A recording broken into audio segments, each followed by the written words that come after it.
On the Origin of Species by Charles Darwin. When on board HMS Beagle as naturalist, I was much struck with certain facts in the distribution of the inhabitants of South America and in the geological relations of the present to the past inhabitants of that continent. These facts seem to me to throw some light on the origin of species, that mystery of mysteries, as it has been called by one of our greatest philosophers. On my return home, it occurred to me in 1837 that something might perhaps be made out on this question by patiently accumulating and reflecting on all sorts of facts which could possibly have any bearing on it. After 5 years' work, I allowed myself to speculate on the subject and drew up some short notes. These I enlarged in 1844 into a sketch of the conclusions, which then seemed to me probable. From that period to the present day, I have steadily pursued the same object. I hope that I may be excused for entering on these personal details, as I give them to show that I have not been hasty in coming to a decision. My work is now nearly finished, but as it will take me 2 or 3 more years to complete it, and as my health is far from strong, I have been urged to publish this abstract. I have more especially been induced to do this, as Mr. Wallace, who is now studying the natural history of the Malay archipelago, has arrived at almost exactly the same general conclusions that I have on the origin of species. Last year he sent to me a memoir on this subject, with a request that I would forward it to Sir Charles Lyell, who sent it to the Linnean Society, and it is published in the 3rd volume of the Journal of that Society. Sir C. Lyell and Dr. Hooker, who both knew of my work, the latter having read my sketch of 1844, honored me by thinking it advisable to publish, with Mr. Wallace's excellent memoir, some brief extracts from my manuscripts. This abstract, which I now publish, must necessarily be imperfect. I cannot here give references and authorities for my several statements, and I must trust to the reader reposing some confidence in my accuracy. No doubt errors will have crept in, though I hope I have always been cautious in trusting to good authorities alone. I can here give only the general conclusions at which I have arrived, with a few facts and illustration, but which, I hope, in most cases will suffice. No one can feel more sensible than I do of the necessity of hereafter publishing in detail all the facts, with references, on which my conclusions have been grounded, and I hope in a future work to do this. For I am well aware that scarcely a single point is discussed in this volume on which facts cannot be adduced, often apparently leading to conclusions directly opposite to those at which I have arrived. A fair result can be obtained only by fully stating and balancing the facts and arguments on both sides of each question, and this cannot possibly be here done. I much regret that want of space prevents my having the satisfaction of acknowledging the generous assistance which I have received from very many naturalists, some of them personally unknown to me. I cannot, however, let this opportunity pass without expressing my deep obligations to Dr. Hooker, who for the last 15 years has aided me in every possible way by his large stores of knowledge and his excellent judgment, even if well-founded, would be unsatisfactory, until it could be shown how the innumerable species inhabiting this world have been modified so as to acquire that perfection of structure and co-adaptation which most justly excites our admiration. Naturalists continually refer to external conditions, such as climate, food, etc., as the only possible cause of variation. In one very limited sense, as we shall hereafter see, this may be true, but it is preposterous to attribute to mere external conditions the structure, for instance, of the woodpecker, with its feet, tail, beak, and tongue, so admirably adapted to catch insects under the bark of trees. In the case of the mistletoe, which draws its nourishment from certain trees, which has seeds that must be transported by certain birds, and which has flowers with separate sexes, absolutely requiring the agency of certain insects to bring pollen from one flower to the other, it is equally preposterous to account for the structure of this parasite, with its relations to several distinct organic beings, by the effects of external conditions, or of habit, or of the volition of the plant itself. The author of the Vestiges of Creation would, I presume, say that, after a certain unknown number of generations, some bird had given birth to a woodpecker, and some plant to the mistletoe, and that these had been produced perfect as we now see them. But this assumption seems to me to be no explanation, for it leaves the case of the co-adaptations of organic beings to each other and to their physical conditions of life untouched and unexplained. It is, therefore, of the highest importance to gain a clear insight into the means of modification and co-adaptation. At the commencement of my observations, it seemed to me probable that a careful study of domesticated animals and of cultivated plants would offer the best chance of making out this obscure problem. Nor have I been disappointed. In this and in all other perplexing cases, I have invariably found that our knowledge, imperfect though it be, of variation under domestication, afforded the best and safest clue. I may venture to express my conviction of the high value of such studies, although they have been very commonly neglected by naturalists. From these considerations, I shall devote the first chapter of this abstract to variation under domestication.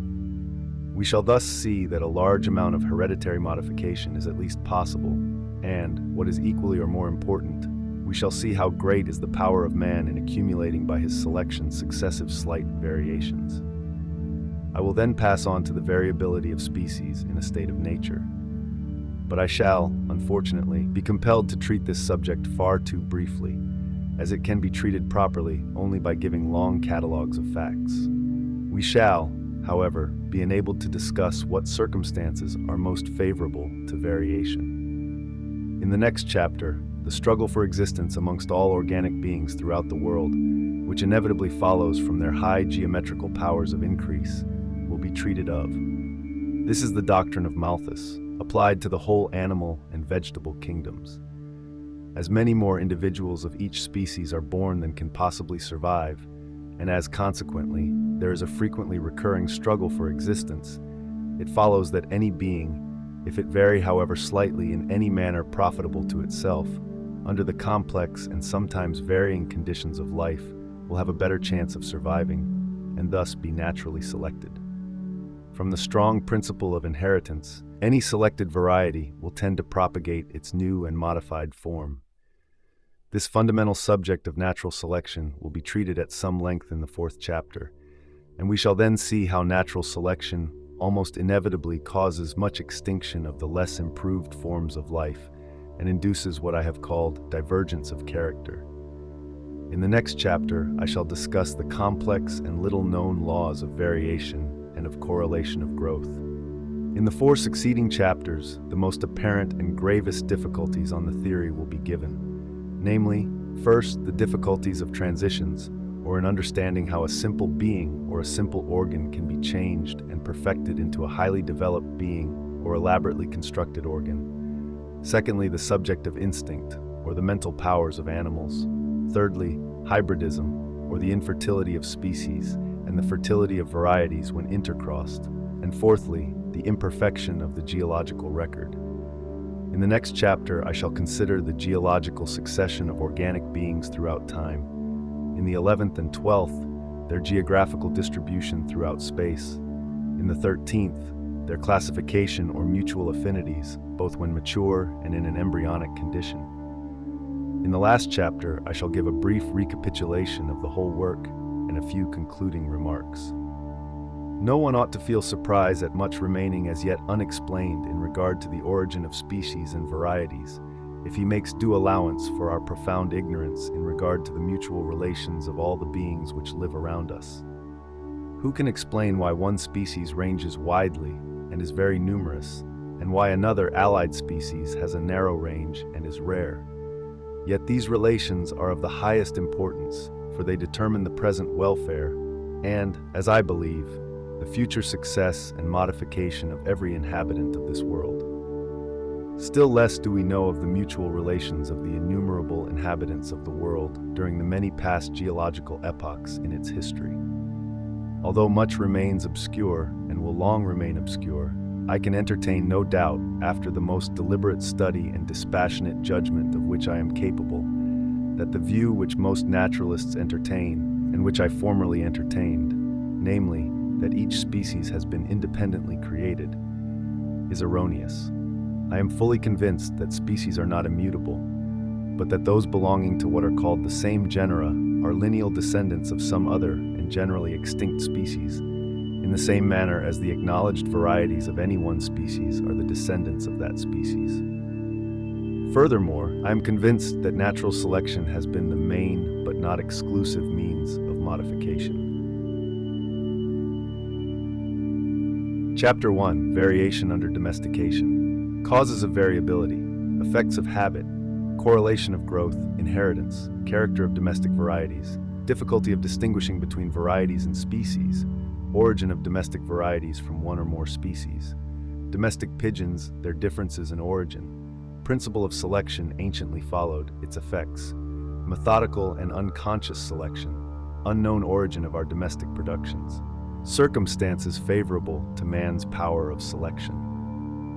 When we look to the individuals of the same variety or subvariety of our older cultivated plants and animals, one of the first points which strikes us is that they generally differ much more from each other than do the individuals of any one species or variety in a state of nature.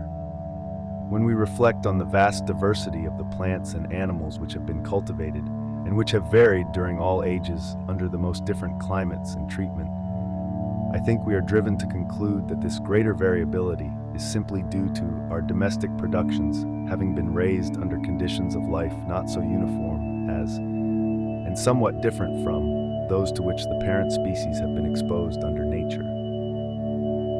There is also, I think, some probability in the view propounded by Andrew Knight that this variability may be partly connected with excess of food.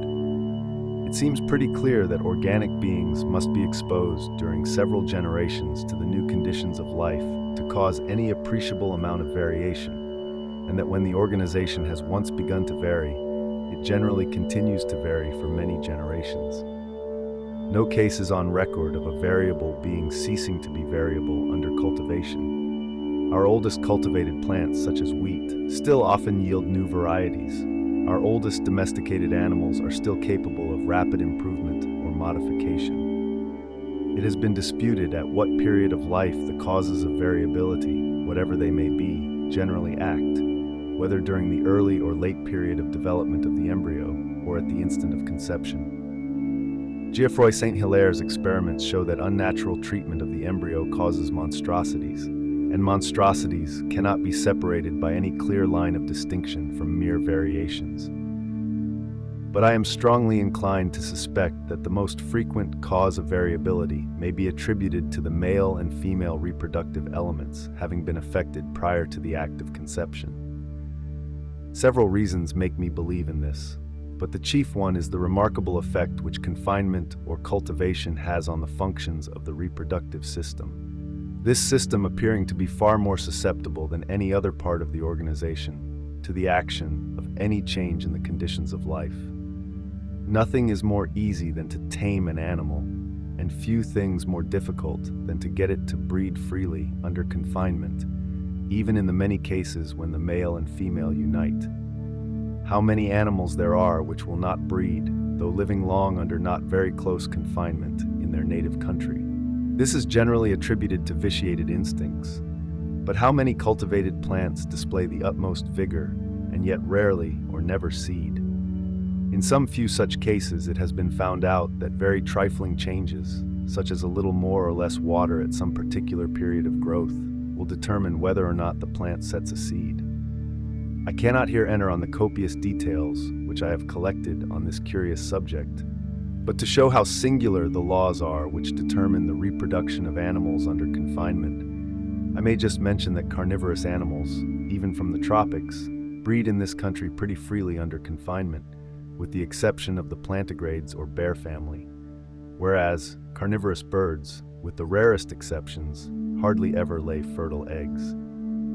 Many exotic plants have pollen utterly worthless in the same exact condition as in the most sterile hybrids. When, on the one hand, we see domesticated animals and plants, though often weak and sickly, yet breeding quite freely under confinement, and when, on the other hand, we see individuals, though taken young from a state of nature, perfectly tamed, long-lived and healthy, of which I could give numerous instances, yet having their reproductive system so seriously affected by unperceived causes as to fail in acting, we need not be surprised at this system, when it does act under confinement, acting not quite regularly, and producing offspring not perfectly like their parents or variable. Sterility has been said to be the bane of horticulture, but on this view we owe variability to the same cause which produces sterility, and variability is the source of all the choicest productions of the garden. I may add that as some organisms will breed most freely under the most unnatural conditions, for instance, the rabbit and ferret kept in hutches, showing that their reproductive system has not been thus affected, so will some animals and plants withstand domestication or cultivation, and vary very slightly, perhaps hardly more than in a state of nature. A long list could easily be given of sporting plants. By this term, gardeners mean a single bud or offset, which suddenly assumes a new and sometimes very different character from that of the rest of the plant. Such buds can be propagated by grafting, etc., and sometimes by seed. These sports are extremely rare under nature, but far from rare under cultivation. And in this case, we see that the treatment of the parent has affected a bud or offset, and not the ovules or pollen. But it is the opinion of most physiologists that there is no essential difference between a bud and an ovule in their earliest stages of formation, so that, in fact, sports support my view, that variability may be largely attributed to the ovules or pollen, or to both, having been affected by the treatment of the parent prior to the act of conception. These cases anyhow show that variation is not necessarily connected, as some authors have supposed, with the act of generation. Seedlings from the same fruit and the young of the same litter sometimes differ considerably from each other, though both the young and the parents, as Miller has remarked, have apparently been exposed to exactly the same conditions of life. And this shows how unimportant the direct effects of the conditions of life are in comparison with the laws of reproduction and of growth and of inheritance. For had the action of the conditions been direct, if any of the young had varied, all would probably have varied in the same manner. To judge how much, in the case of any variation, we should attribute to the direct action of heat, moisture, light, food, etc., is most difficult. My impression is that with animals, such agencies have produced very little direct effect, though apparently more in the case of plants. Under this point of view, Mr. Buckman's recent experiments on plants seem extremely valuable. When all or nearly all the individuals exposed to certain conditions are affected in the same way, the change at first appears to be directly due to such conditions, but in some cases it can be shown that quite opposite conditions produce similar changes of structure. Nevertheless, some slight amount of change may, I think, be attributed to the direct action of the conditions of life, as in some cases, increased size from amount of food, color from particular kinds of food, and from light, and perhaps the thickness of fur from climate. Habit also has a decided influence, as in the period of flowering with plants when transported from one climate to another. In animals, it has a more marked effect. For instance, I find in the domestic duck that the bones of the wing weigh less and the bones of the leg more, in proportion to the whole skeleton, than do the same bones in the wild duck, and I presume that this change may be safely attributed to the domestic duck flying much less and walking more than its wild parent. The great and inherited development of the udders in cows and goats in countries where they are habitually milked, in comparison with the state of these organs in other countries, is another instance of the effect of use. Not a single domestic animal can be named which has not in some country drooping ears, and the view suggested by some authors that the drooping is due to the disuse of the muscles of the ear from the animals not being much alarmed by danger seems probable. There are many laws regulating variation, some few of which can be dimly seen and will be hereafter briefly mentioned. I will here only allude to what may be called correlation of growth. Any change in the embryo or larva will almost certainly entail changes in the mature animal. In monstrosities, the correlations between quite distinct parts are very curious, and many instances are given in Isidore Geoffroy St. Hilaire's great work on this subject. Breeders believe that long limbs are almost always accompanied by an elongated head. Some instances of correlation are quite whimsical. Thus, cats with blue eyes are invariably deaf. Color and constitutional peculiarities go together, of which many remarkable cases could be given among amongst animals and plants. From the facts collected by Husinger, it appears that white sheep and pigs are differently affected from colored individuals by certain vegetable poisons. Hairless dogs have imperfect teeth. Long-haired and coarse-haired animals are apt to have, as is asserted, long or many horns. Pigeons with feathered feet have skin between their outer toes. Pigeons with short beaks have small feet, and those with long beaks, large feet.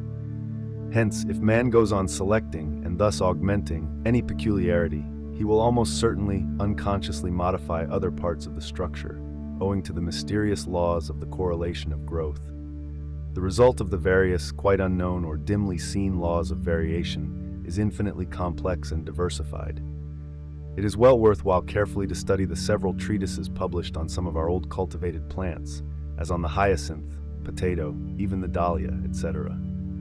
And it is really surprising to note the endless points in structure and constitution in which the varieties and subvarieties differ slightly from each other. The whole organization seems to have become plastic, and tends to depart in some small degree from that of the parental type. Any variation which is not inherited is unimportant for us. But the number and diversity of inheritable deviations of structure, both those of slight and those of considerable physiological importance, is endless.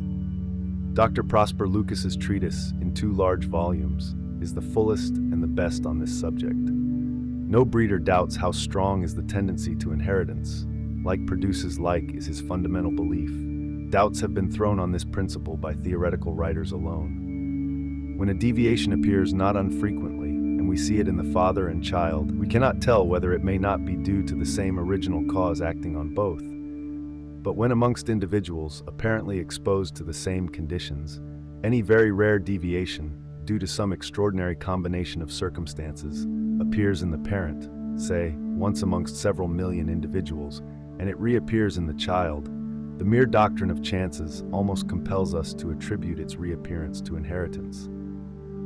Everyone must have heard of cases of albinism, prickly skin, hairy bodies, etc., appearing in several members of the same family. If strange and rare deviations of structure are truly inherited, less strange and commoner deviations may be freely admitted to be inheritable. Perhaps the correct way of viewing the whole subject would be to look at the inheritance of every character whatever as the rule, and non-inheritance as the anomaly. The laws governing inheritance are quite unknown. No one can say why the same peculiarity in different individuals of the same species and in individuals of different species is sometimes inherited and sometimes not so. Why the child often reverts in certain characters to its grandfather or grandmother or other much more remote ancestor.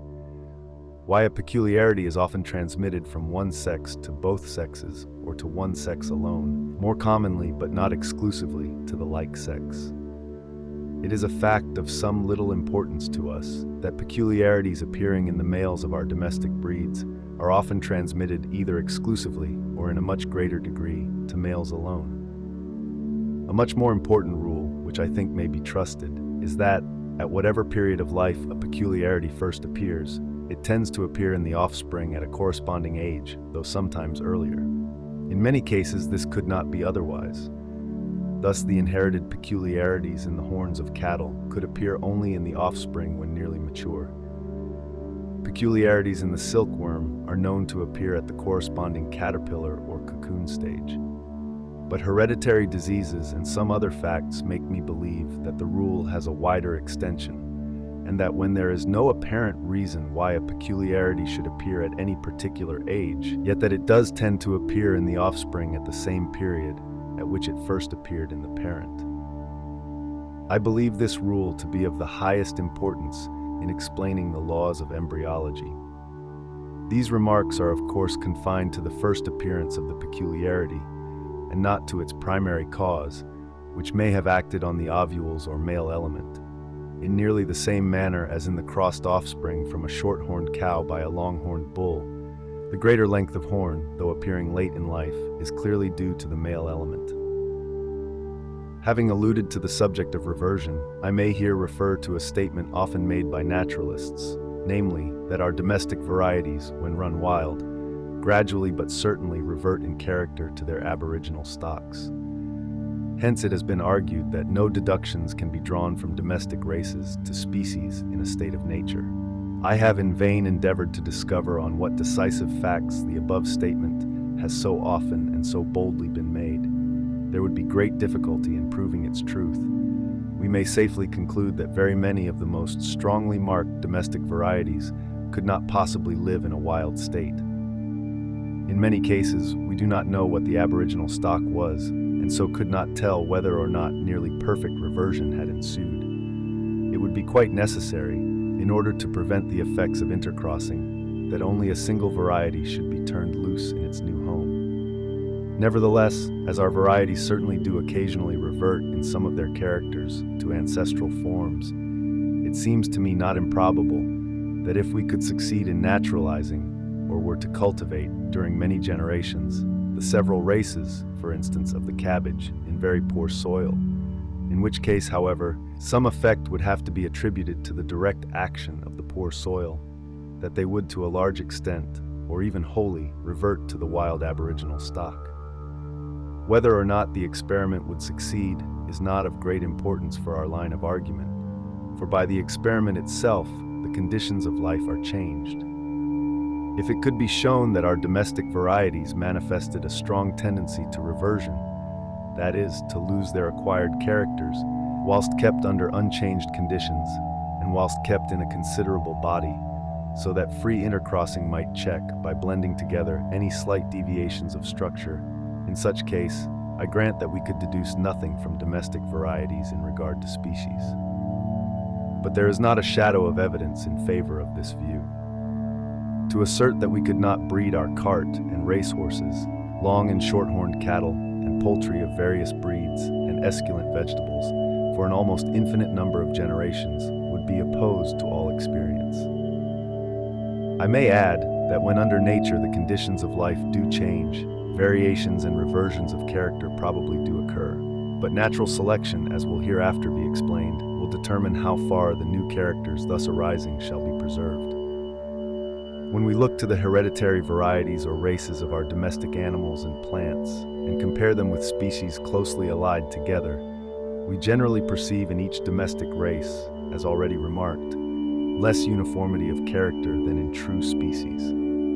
Domestic races of the same species also often have a somewhat monstrous character, by which I mean that, although differing from each other and from the other species of the same genus in several trifling respects, they often differ in an extreme degree in some one part, both when compared one with another, and more especially when compared with all the species in nature to which they are nearest allied.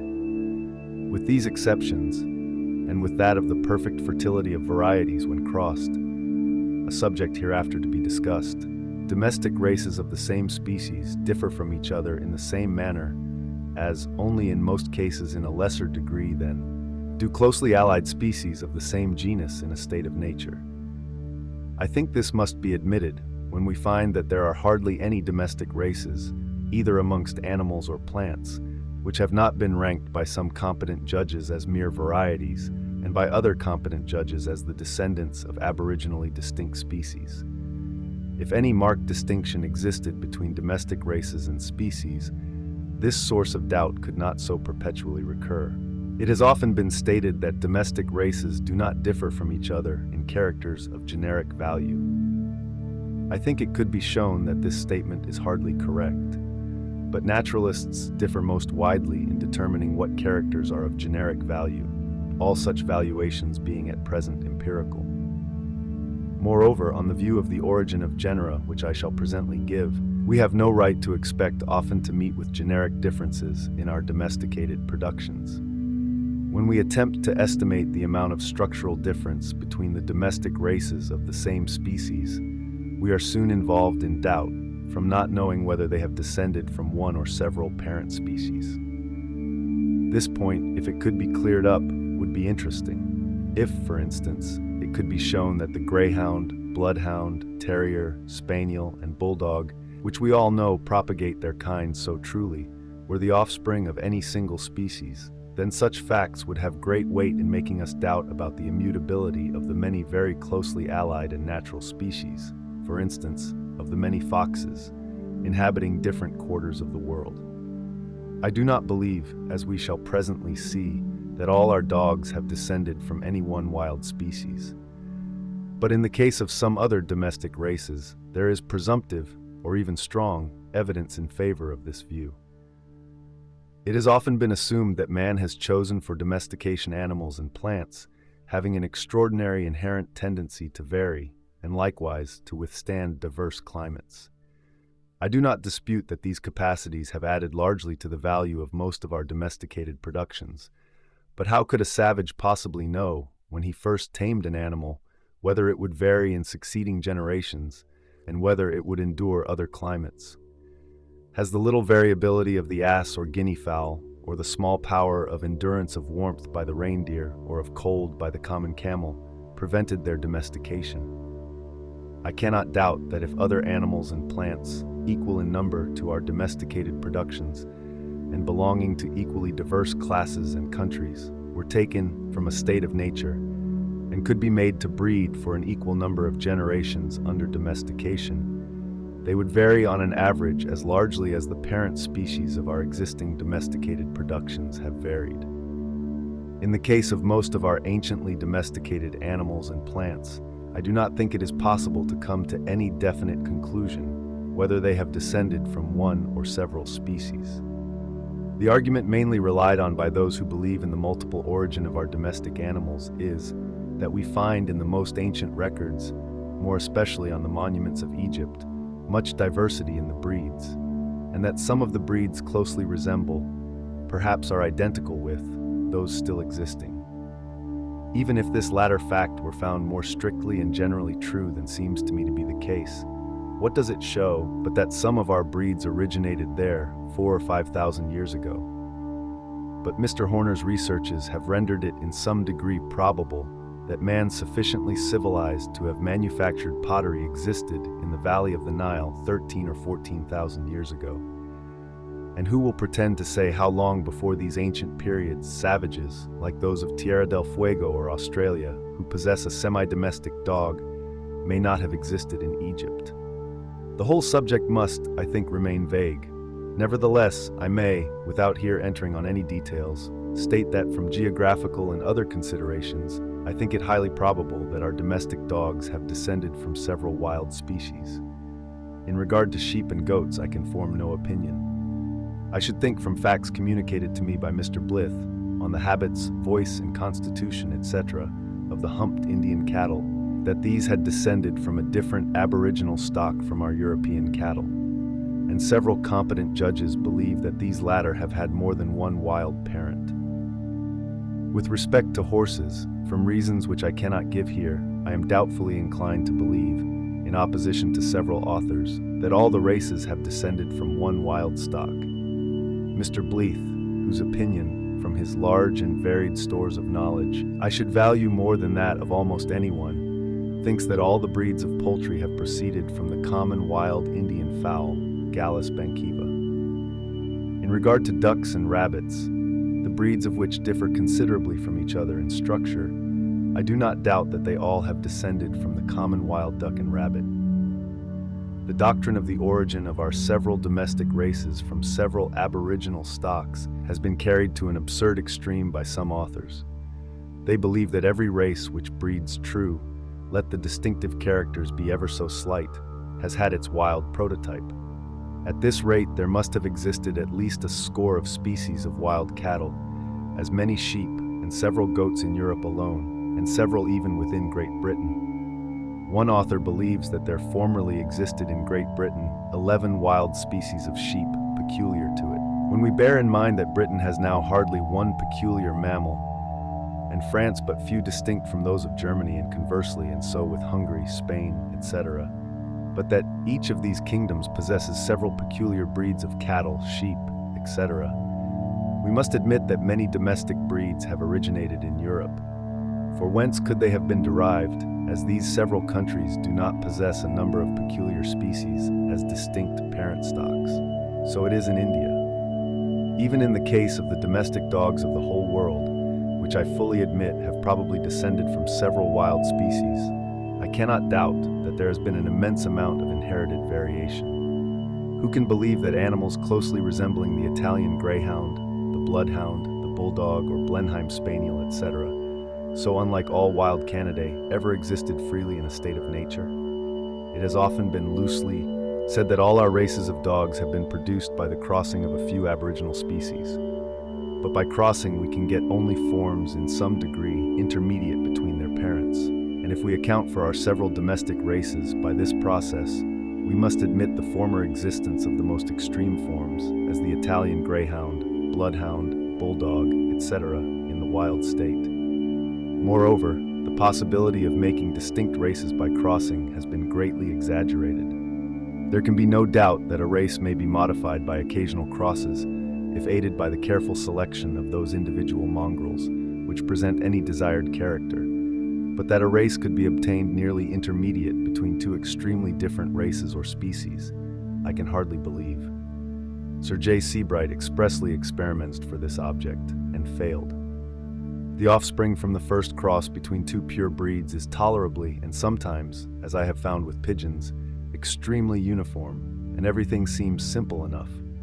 But when these mongrels are crossed one with another for several generations, hardly two of them will be alike, and then the extreme difficulty, or rather utter hopelessness, of the task becomes apparent. Certainly, a breed intermediate between two very distinct breeds could not be got without extreme care and long-continued selection, nor can I find a single case on record of a permanent race having been thus formed. On the breeds of the domestic pigeon, believing that it is always best to study some special group, I have, after deliberation, taken up domestic pigeons. I have kept every breed which I could purchase or obtain, and have been most kindly favored with skins from several quarters of the world, more especially by the Honorable W. Elliot from India, and by the Honorable C. Murray from Persia. Many treatises in different languages have been published on pigeons, and some of them are very important, as being of considerable antiquity. I have associated with several eminent fanciers, and have been permitted to join 2 of the London pigeon clubs. The diversity of the breeds is something astonishing. Compare the English carrier and the short-faced tumbler, and see the wonderful difference in their beaks, entailing corresponding differences in their skulls. The carrier, more especially the male bird, is also remarkable from the wonderful development of the carunculated skin about the head, and this is accompanied by greatly elongated eyelids, very large external orifices to the nostrils, and a wide gape of mouth. The short-faced tumbler has a beak in outline almost like that of a finch, and the common tumbler has the singular and strictly inherited habit of flying at a great height in a compact flock, and tumbling in the air head over heels. The runt is a bird of great size with long, massive beak and large feet. Some of the sub-breeds of runts have very long necks, others very long wings and tails, others singularly short tails. The barb is allied to the carrier, but, instead of a very long beak, has a very short and very broad one. The pouter has a much elongated body, wings and legs, and its enormously developed crop, which it glories in inflating, may well excite astonishment and even laughter. The turbot has a very short and conical beak, with a line of reversed feathers down the breast, and it has the habit of continually expanding slightly the upper part of the esophagus. The Jacobin has the feathers so much reversed along the back of the neck that they form a hood, and it has, proportionally to its size, much elongated wing and tail feathers. The trumpeter and laugher, as their names express, utter a very different coo from the other breeds. The fantail has 30 or even 40 tail feathers, instead of 12 or 14, the normal number in all members of the great pigeon family. And these feathers are kept expanded, and are carried so erect that in good birds the head and tail touch. The oil gland is, quite aborted. Several other less distinct breeds might have been specified. In the skeletons of the several breeds, the development of the bones of the face in length and breadth and curvature differs enormously. The shape, as well as the breadth and length of the ramus of the lower jaw, varies in a highly remarkable manner. The number of the caudal and sacral vertebrae vary, as does the number of the ribs, together with their relative breadth and the presence of processes. The size and shape of the apertures in the sternum are highly variable, So is the degree of divergence and relative size of the two arms of the furcula. The proportional width of the gape of mouth, the proportional length of the eyelids, of the orifice of the nostrils, of the tongue, not always in strict correlation with the length of beak, the size of the crop and of the upper part of the esophagus, the development and abortion of the oil gland, the number of the primary wing and caudal feathers, the relative length of wing and tail to each other and to the body, the relative length of leg and of the feet, the number of scutella on the toes, the development of skin between the toes, are all points of structure which are variable. The period at which the perfect plumage is acquired varies, as does the state of the down with which the nestling birds are clothed when hatched. The shape and size of the eggs vary. The manner of flight differs remarkably, as does in some breeds the voice and disposition. Lastly, in certain breeds, the males and females have come to differ to a slight degree from each other. Altogether, at least a score of pigeons might be chosen, which if shown to an ornithologist, and he were told that they were wild birds, would certainly, I think, be ranked by him as well-defined species. Moreover, I do not believe that any ornithologist would place the English carrier, the short-faced tumbler, the runt, the barb, pouter, and fantail in the same genus, more especially as in each of these breeds several truly inherited subbreeds, or species as he might have called them, could be shown him. Great as the differences are between the breeds of pigeons, I am fully convinced that the common opinion of naturalists is correct, namely that all have descended from the rock pigeon, Columba livia, including under this term several geographical races or subspecies, which differ from each other in the most trifling respects. As several of the reasons which have led me to this belief are in some degree applicable in other cases, I will here briefly give them. If the several breeds are not varieties and have not proceeded from the rock pigeon, they must have descended from at least 7 or 8 aboriginal stocks, for it is impossible to make the present domestic breeds by the crossing of any lesser number. How, for instance, could a pouter be produced by crossing 2 breeds unless one of the parent stocks possessed the characteristic enormous crop? The supposed aboriginal stocks must all have been rock pigeons, that is, not breeding or willingly perching on trees. But besides C. livia, with its geographical subspecies, only 2 or 3 other species of rock pigeons are known, and these have not any of the characters of the domestic breeds. Hence, the supposed aboriginal stocks must either still exist in the countries where they were originally domesticated, and yet be unknown to ornithologists. And this, considering their size, habits, and remarkable characters, seems very improbable. Or they must have become extinct in the wild state. But birds breeding on precipices and good flyers are unlikely to be exterminated, and the common rock pigeon, which has the same habits with the domestic breeds, has not been exterminated even on several of the smaller British islets. The several above-named domesticated breeds have been transported to all parts of the world, and therefore some of them must have been carried back again into their native country. But not one has ever become wild or feral, though the dovecot pigeon, which is the rock pigeon in a very slightly altered state, has become feral in several places. Again, all recent experience shows that it is most difficult to get any wild animal to breed freely under domestication. Yet on the hypothesis of the multiple origin of our pigeons, it must be assumed that at least 7 or 8 species were so thoroughly domesticated in ancient times by half-civilized man as to be quite prolific under confinement. An argument, as it seems to me, of great weight and applicable in several other cases is that the above-specified breeds, though agreeing generally in constitution, habits, voice, coloring, and in most parts of their structure with the wild rock pigeon, yet are certainly highly abnormal in other parts of their structure. We may look in vain throughout the whole great family of Columbidae for a beak like that of the English carrier, or that of the short-faced tumbler or barb, for reversed feathers like those of the Jacobin, for a crop like that of the pouter, for tail feathers like those of the fantail. Hence it must be assumed not only that half-civilized man succeeded in thoroughly domesticating several species, but that he intentionally or by chance picked out extraordinarily abnormal species, and further, that these very species have since all become extinct or unknown. So many strange contingencies seem to me improbable in the highest degree.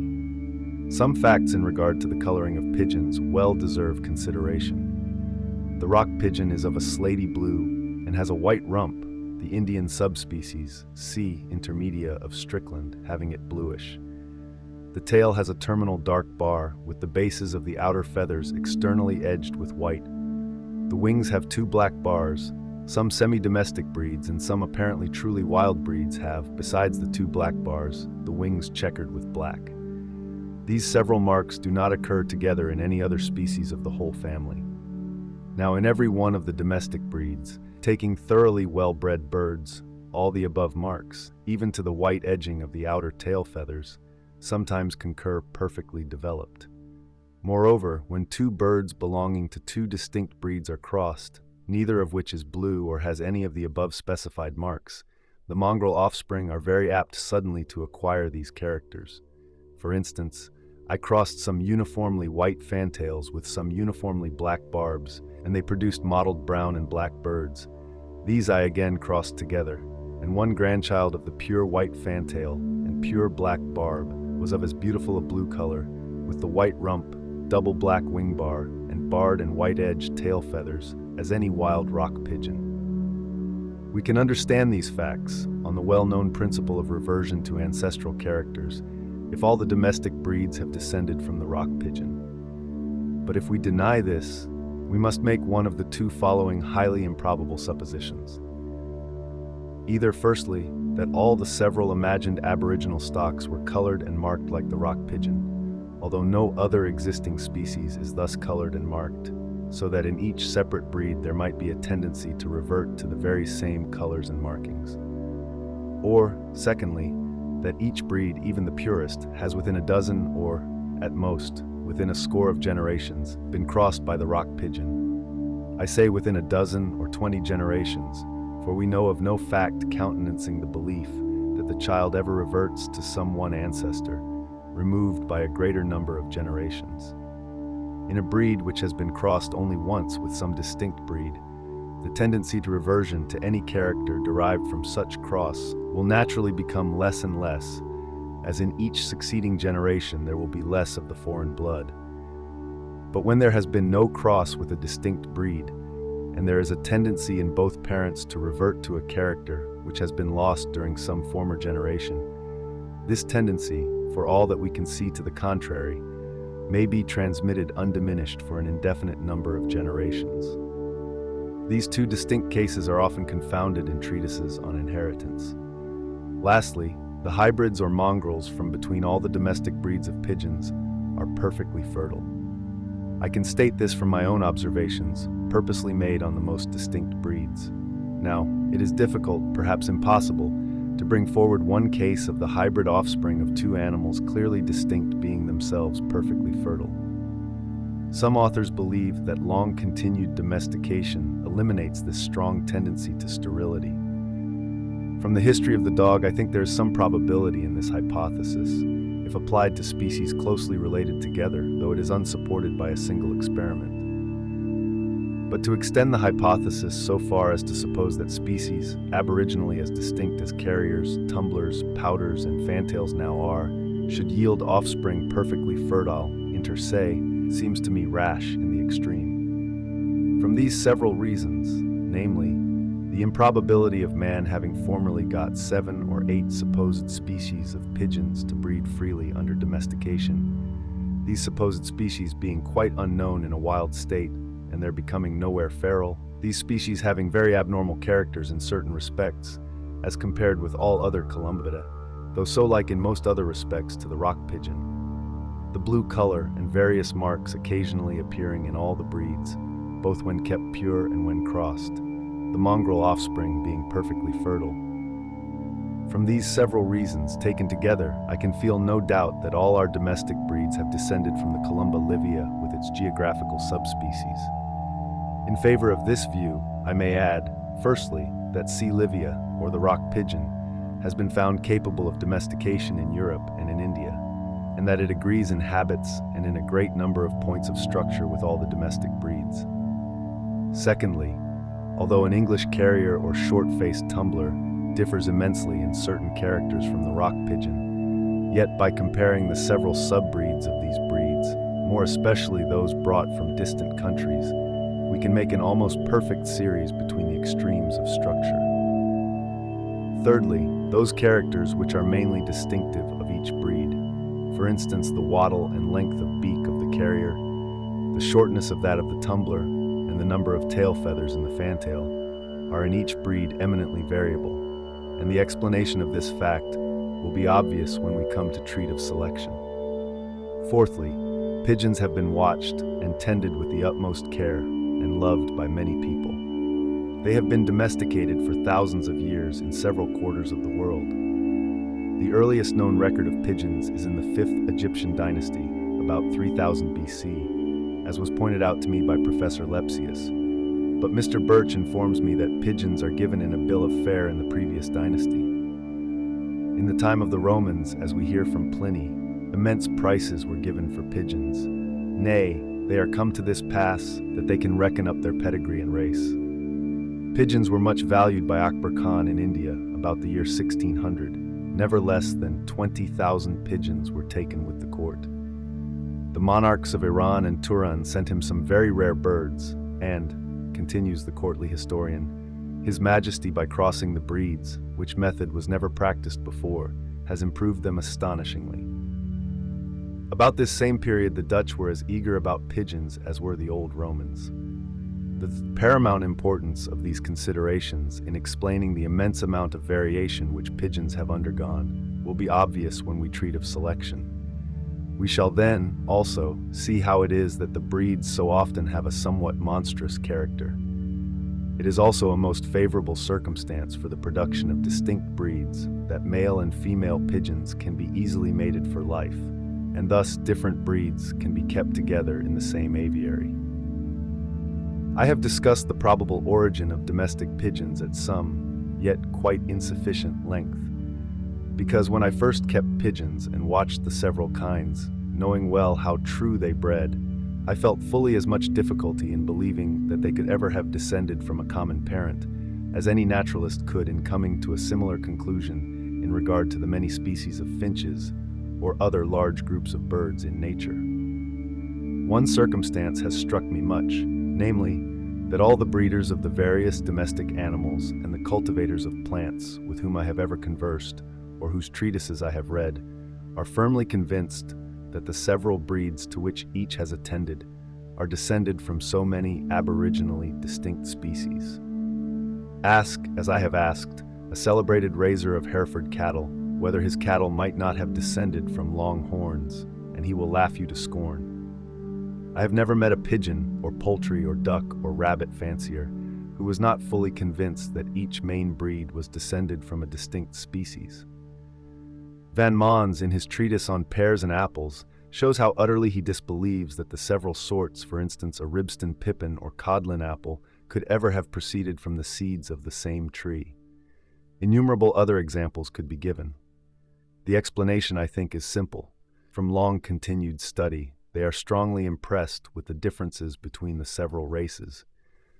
And though they well know that each race varies slightly, for they win their prizes by selecting such slight differences, yet they ignore all general arguments and refuse to sum up in their minds slight differences accumulated during many successive generations. May not those naturalists who, knowing far less of the laws of inheritance than does the breeder, and knowing no more than he does of the intermediate links in the long lines of descent, yet admit that many of our domestic races have descended from the same parents, may they not learn a lesson of caution when they deride the idea of species in a state of nature being lineal descendants of other species? Selection. Let us now briefly consider the steps by which domestic races have been produced, either from one or from several allied species. Some little effect may, perhaps, be attributed to the direct action of the external conditions of life, and some little to habit. But he would be a bold man who would account by such agencies for the differences of a dray and race horse, a greyhound and bloodhound, a carrier and tumbler pigeon.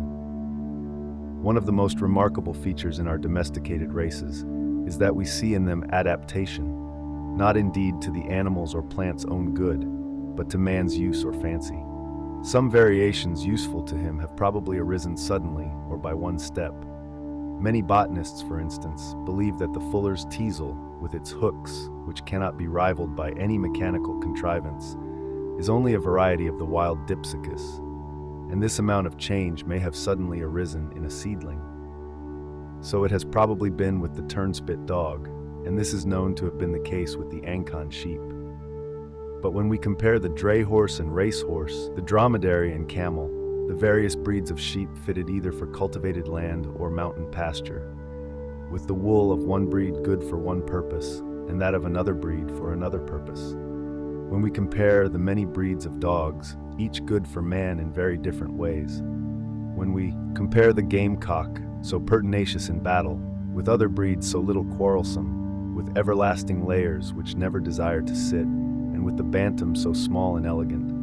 When we compare the host of agricultural, culinary, orchard, and flower garden races of plants, most useful to man at different seasons and for different purposes, or so beautiful in his eyes, we must, I think, look further than to mere variability.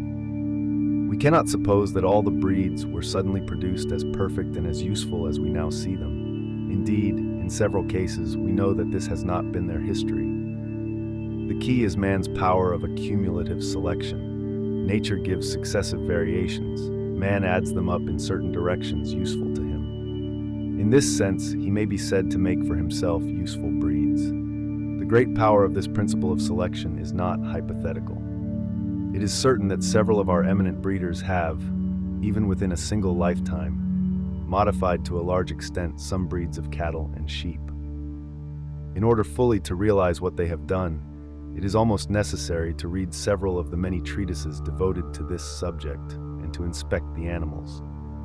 Breeders habitually speak of an animal's organization as something quite plastic, which they can model almost as they please. If I had space, I could quote numerous passages to this effect from highly competent authorities. Youatt, who was probably better acquainted with the works of agriculturalists than almost any other individual, and who was himself a very good judge of an animal, speaks of the principle of selection as that which enables the agriculturist not only to modify the character of his flock, but to change it altogether. It is the magician's wand, by means of which he may summon into life whatever form and mold he pleases. Lord Somerville, speaking of what breeders have done for sheep, says, "It would seem as if they had chalked out upon a wall a form perfect in itself, and then had given it existence." That most skillful breeder, Sir John Seabright, used to say with respect to pigeons, that he would produce any given feather in 3 years, but it would take him 6 years to obtain head and beak. In Saxony, the importance of the principle of selection in regard to merino sheep is so fully recognized that men follow it as a trade. The sheep are placed on a table and are studied like a picture by a connoisseur.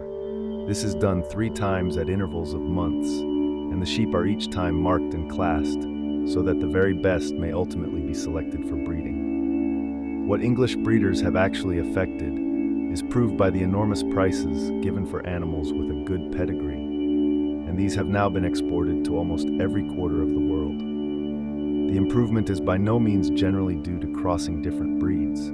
All the best breeders are strongly opposed to this practice, except sometimes amongst closely allied subbreeds. And when a cross has been made, the closest selection is far more indispensable even than in ordinary cases. If selection consisted merely in separating some very distinct variety and breeding from it, the principle would be so obvious as hardly to be worth notice. But its importance consists in the great effect produced by the accumulation in one direction, during successive generations, of differences absolutely inappreciable by an uneducated eye, differences which I for one have vainly attempted to appreciate. Not one man in 1,000 has accuracy of eye and judgment sufficient to become an eminent breeder. If gifted with these qualities, and he studies his subject for years, and devotes his lifetime to it with indomitable perseverance, he will succeed and may make great improvements. If he wants any of these qualities, he will assuredly fail. Few would readily believe in the natural capacity and years of practice requisite to become even a skillful pigeon fancier. The same principles are followed by horticulturists. but the variations are here often more abrupt. No one supposes that our choicest productions have been produced by a single variation from the aboriginal stock. We have proofs that this is not so in some cases, in which exact records have been kept. Thus, to give a very trifling instance, the steadily increasing size of the common gooseberry may be quoted. We see an astonishing improvement in many florists' flowers when the flowers of the present day are compared with drawings made only 20 or 30 years ago. When a race of plants is once pretty well established, the seed raisers do not pick out the best plants, but merely go over their seed beds and pull up the rogues, as they call the plants that deviate from the proper standard. With animals, this kind of selection is, in fact, also followed, for hardly anyone is so careless as to allow his worst animals to breed. In regard to plants, there is another means of observing the accumulated effects of selection, namely, by comparing the diversity of flowers in the different varieties of the same species in the flower garden, the diversity of leaves, pods, or tubers, or whatever part is valued in the kitchen garden in comparison with the flowers of the same varieties, and the diversity of fruit of the same species in the orchard in comparison with the leaves and flowers of the same set of varieties. See how different the leaves of the cabbage are, and how extremely alike the flowers, how unlike the flowers of the heartsease are, and how alike the leaves. How much the fruit of the different kinds of gooseberries differ in size, color, shape, and hairiness, and yet the flowers present very slight differences. It is not that the varieties which differ largely in some one point do not differ at all in other points. This is hardly ever, perhaps never, the case. The laws of correlation of growth, the importance of which should never be overlooked, will ensure some differences, but as a general rule, I cannot doubt that the continued selection of slight variations, either in the leaves, the flowers, or the fruit, will produce races differing from each other, chiefly in these characters. It may be objected that the principle of selection has been reduced to methodical practice for scarcely more than 3/4 of a century. It has certainly been more attended to of late years, and many treatises have been published on the subject, and the result, I may add, has been, in a corresponding degree, rapid and important. But it is very far from true that the principle is a modern discovery. I could give several references to the full acknowledgement of the importance of the principle in works of high antiquity. In rude and barbarous periods of English history, choice animals were often imported, and laws were passed to prevent their exportation. The destruction of horses under a certain size was ordered, and this may be compared to the roguing of plants by nurserymen. The principle of selection I find distinctly given in an ancient Chinese encyclopedia. Explicit rules are laid down by some of the Roman classical writers. From passages in Genesis, it is clear that the color of domestic animals was at that early period attended to. Savages now sometimes cross their dogs with wild canine animals to improve the breed, and they formerly did so, as is attested by passages in Pliny. The savages in South Africa match their draught cattle by color, as do some of the Eskimo their teams of dogs. Livingstone shows how much good domestic breeds are valued by the Negroes of the interior of Africa, who have not associated with Europeans. Some of these facts do not show actual selection, but they show that the breeding of domestic animals was carefully attended to in ancient times, and is now attended to by the lowest savages. It would indeed have been a strange fact had attention not been paid to breeding, for the inheritance of good and bad qualities is so obvious. At the present time, eminent breeders try by methodical selection, with a distinct object in view, to make a new strain or subbreed superior to anything existing in the country. But for our purpose, a kind of selection which may be called unconscious, and which results from every one trying to possess and breed from the best individual animals, is more important. Thus, a man who intends keeping pointers naturally tries to get as good dogs as he can, and afterwards breeds from his own best dogs, but he has no wish or expectation of permanently altering the breed.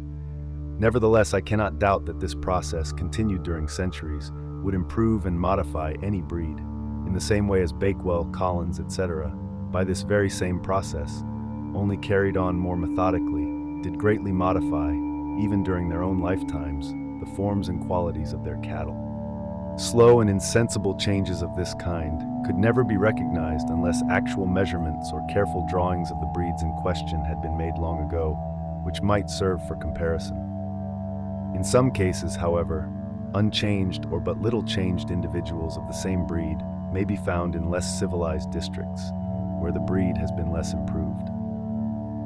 There is reason to believe that King Charles's Spaniel has been unconsciously modified to a large extent since the time of that monarch. Some highly competent authorities are convinced that the setter is directly derived from the Spaniel and has probably been slowly altered from it. It is known that the English Pointer has been greatly changed within the last century, and in this case the change has, it is believed, been chiefly affected by crosses with the foxhound. But what concerns us is that the change has been effected unconsciously and gradually, and yet so effectually that, though the old Spanish Pointer certainly came from Spain, Mr. Barrow has not seen, as I am informed by him, any native dog in Spain like our Pointer. By a similar process of selection, and by careful training, the whole body of English racehorses have come to surpass in fleetness and size the parent Arab stock, so that the latter, by the regulations for the Goodwood races, are favored in the weights they carry.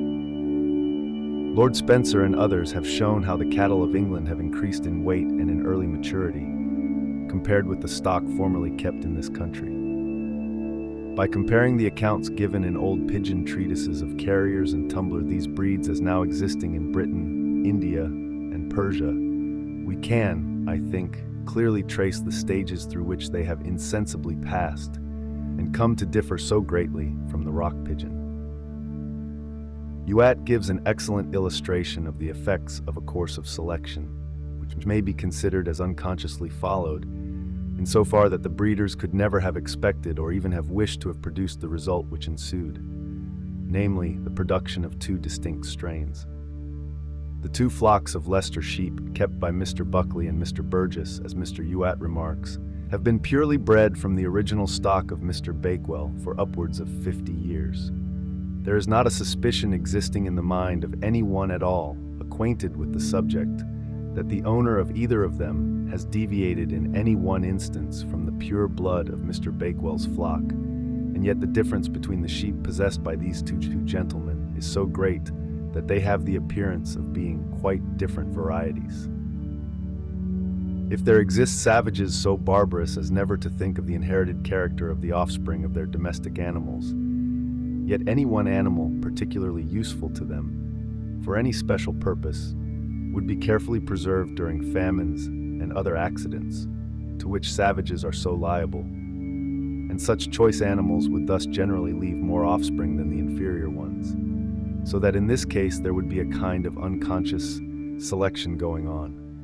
We see the value set on animals even by the barbarians of Tierra del Fuego, by their killing and devouring their old women, in times of dearth, as of less value than their dogs. In plants, the same gradual process of improvement, through the occasional preservation of the best individuals, whether or not sufficiently distinct to be ranked at their first appearance as distinct varieties, and whether or not two or more species or races have become blended together by crossing, may plainly be recognized in the increased size and beauty which we now see in the varieties of the heartsease, rose, pelargonium, dahlia, and other plants, when compared with the older varieties or with their parent stocks. No one would ever expect to get a first-rate heartsease or dahlia from the seed of a wild plant. No one would expect to raise a first-rate melting pear from the seed of a wild pear, though he might succeed from a poor seedling growing wild if it had come from a garden stock. The pear, though cultivated in classical times, appears, from Pliny's description, to have been a fruit of very inferior quality. I have seen great surprise expressed in horticultural works at the wonderful skill of gardeners in having produced such splendid results from such poor materials, but the art, I cannot doubt, has been simple, and as far as the final result is concerned, has been followed almost unconsciously. It has consisted in always cultivating the best-known variety, sowing its seeds, and, when a slightly better variety has chanced to appear, selecting it, and so onwards. But the gardeners of the classical period, who cultivated the best pear they could procure, never thought what splendid fruit we should eat, though we owe our excellent fruit, in some small degree, to their having naturally chosen and preserved the best varieties they could anywhere find. A large amount of change in our cultivated plants, thus slowly and unconsciously accumulated, explains, as I believe, the well-known fact that in a vast number of cases we cannot recognize, and therefore do not know, the wild parent stocks of the plants which have been longest cultivated in our flower and kitchen gardens. If it has taken centuries or thousands of years to improve or modify most of our plants up to their present standard of usefulness to man, we can understand how it is that neither Australia, the Cape of Good Hope, nor any other region inhabited by quite uncivilized man has afforded us a single plant worth culture. It is not that these countries, so rich in species, do not by a strange chance possess the aboriginal stocks of any useful plants, but that the native plants have not been improved by continued selection up to a standard of perfection comparable with that given to the plants in countries anciently civilized. In regard to the domestic animals kept by uncivilized man, it should not be overlooked that they almost always have to struggle for their own food, at least during certain seasons. And in two countries very differently circumstanced, individuals of the same species, having slightly different constitutions or structure, would often succeed better in the one country than in the other, and thus by a process of natural selection, as will hereafter be more fully explained, two subbreeds might be formed. This, perhaps, partly explains what has been remarked by some authors, namely, that the varieties kept by savages have more of the character of species than the varieties kept in civilized countries. On the view here given of the all-important part which selection by man has played, it becomes at once obvious how it is that our domestic races show adaptation in their structure or in their habits to man's wants or fancies. We can, I think, further understand the frequently abnormal character of our domestic races, and likewise their differences being so great in external characters and relatively so slight in internal parts or organs. Man can hardly select, or only with much difficulty, any deviation of structure excepting such as externally visible, and indeed he rarely cares for what is internal. He can never act by selection, excepting on variations which are first given to him in some slight degree by nature. No man would ever try to make a fantail till he saw a pigeon with a tail developed in some slight degree in an unusual manner, or a pouter till he saw a pigeon with a crop of somewhat unusual size, and the more abnormal or unusual any character was when it first appeared, the more likely it would be to catch his attention. But to use such an expression as trying to make a fantail is, I have no doubt, in most cases utterly incorrect. The man who first selected a pigeon with a slightly larger tail never dreamed what the descendants of that pigeon would become through long-continued, partly unconscious and partly methodical selection. Perhaps the parent bird of all fantails had only 14 tail feathers somewhat expanded, like the present Java fantail, or like individuals of other and distinct breeds, in which as many as 17 tail feathers have been counted. Perhaps the first pouter pigeon did not inflate its crop much more than the turbot now does the upper part of its esophagus, a habit which is disregarded by all fanciers, as it is not one of the points of the breed. Nor let it be thought that some great deviation of structure would be necessary to catch the fancier's eye.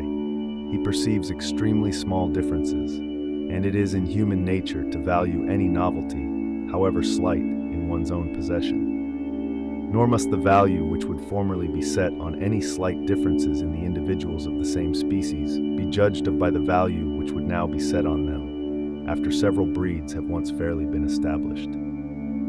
Many slight differences might, and indeed do now, arise amongst pigeons, which are rejected as faults or deviations from the standard of perfection of each breed.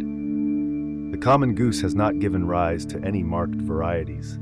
Hence, the Thulus and the common breed, which differ only in color, that most fleeting of characters, have lately been exhibited as distinct at our poultry shows. I think these views further explain what has sometimes been noticed, namely that we know nothing about the origin or history of any of our domestic breeds. But in fact, a breed, like a dialect of a language, can hardly be said to have had a definite origin. A man preserves and breeds from an individual with some slight deviation of structure, or takes more care than usual in matching his best animals and thus improves them, and the improved individuals slowly spread in the immediate neighborhood. But as yet they will hardly have a distinct name, and from being only slightly valued, their history will be disregarded. When further improved by the same slow and gradual process, they will spread more widely and will get recognized as something distinct and valuable, and will then probably first receive a provincial name. In semi-civilized countries, with little free communication, the spreading and knowledge of any new subbreed will be a slow process. As soon as the points of value of the new subbreed are once fully acknowledged, the principle, as I have called it, of unconscious selection will always tend, perhaps more at one period than at another, as the breed rises or falls in fashion, perhaps more in one district than in another, according to the state of civilization of the inhabitants, slowly to add to the characteristic features of the breed, whatever they may be. But the chance will be infinitely small of any record having been preserved of such slow, varying, and insensible changes. I must now say a few words on the circumstances, favorable or the reverse, to man's power of selection. A high degree of variability is obviously favorable, as freely giving the materials for selection to work on. Not that mere individual differences are not amply sufficient, with extreme care, to allow of the accumulation of a large amount of modification in almost any desired direction. But as variations manifestly useful or pleasing to man appear only occasionally, the chance of their appearance will be much increased by a large number of individuals being kept, and hence this comes to be of the highest importance to success. On this principle Marshall has remarked, with respect to the sheep of parts of Yorkshire, that, as they generally belong to poor people and are mostly in small lots, they never can be improved. On the other hand, nurserymen, from raising large stocks of the same plants, are generally far more successful than amateurs in getting new and valuable varieties. The keeping of a large number of individuals of a species in any country requires that the species should be placed under favorable conditions of life, so as to breed freely in that country.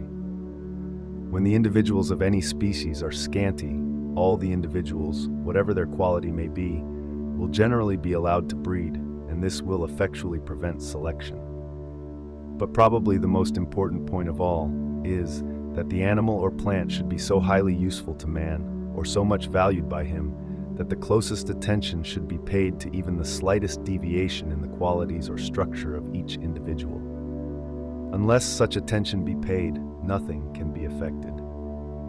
I have seen it gravely remarked that it was most fortunate that the strawberry began to vary just when gardeners began to attend closely to this plant. No doubt the strawberry had always varied since it was cultivated, but the slight varieties had been neglected. As soon, however, as gardeners picked out individual plants with slightly larger, earlier, or better fruit, and raised seedlings from them, and again picked out the best seedlings and bred from them, then there appeared, aided by some crossing with distinct species, those many admirable varieties of the strawberry which have been raised during the last 30 or 40 years. In the case of animals with separate sexes, facility in preventing crosses is an important element of success in the formation of new races, at least in a country which is already stocked with other races. In this respect, enclosure of the land plays a part. Wandering savages or the inhabitants of open plains rarely possess more than one breed of the same species. Pigeons can be mated for life, and this is a great convenience to the fancier, for thus many races may be kept true, though mingled in the same aviary, and this circumstance must have largely favored the improvement and formation of new breeds. Pigeons, I may add, can be propagated in great numbers and at a very quick rate, and inferior birds may be freely rejected, as when killed they serve for food. On the other hand, cats, from their nocturnal rambling habits, cannot be matched, and although so much valued by women and children, we hardly ever see a distinct breed kept up. Such breeds as we do sometimes see are almost always imported from some other country, often from islands. Although I do not doubt that some domestic animals vary less than others, yet the rarity or absence of distinct breeds of the cat, the donkey, peacock, goose, etc., may be attributed in main part to selection not having been brought into play. In cats, from the difficulty in pairing them. In donkeys, from only a few being kept by poor people, and little attention paid to their breeding. In peacocks, from not being very easily reared and a large stock not kept. In geese, from being valuable only for two purposes, food and feathers, and more especially from no pleasure having been felt in the display of distinct breeds. To sum up on the origin of our domestic races of animals and plants, I believe that the conditions of life, from their action on the reproductive system, are so far of the highest importance as causing variability. I do not believe that variability is an inherent and necessary contingency under all circumstances with all organic beings, as some authors have thought. The effects of variability are modified by various degrees of inheritance and of reversion. Variability is governed by many unknown laws, more especially by that of correlation of growth. Something may be attributed to the direct action of the conditions of life. Something must be attributed to use and disuse. The final result is thus rendered infinitely complex. In some cases, I do not doubt that the intercrossing of species aboriginally distinct has played an important part in the origin of our domestic productions. When in any country several domestic breeds have once been established, their occasional intercrossing, with the aid of selection, has no doubt largely aided in the formation of new subbreeds. But the importance of the crossing of varieties has, I believe, been greatly exaggerated, both in regard to animals and to those plants which are propagated by seed. In plants which are temporarily propagated by cuttings, buds, etc., the importance of the crossing both of distinct species and of varieties is immense, for the cultivator here quite disregards the extreme variability both of hybrids and mongrels, and the frequent sterility of hybrids. But the cases of plants not propagated by seed are of little importance to us, for their endurance is only temporary. Over all these causes of change, I am convinced that the accumulative action of selection, whether applied methodically and more quickly, or unconsciously and more slowly but more efficiently, is by far the predominant power.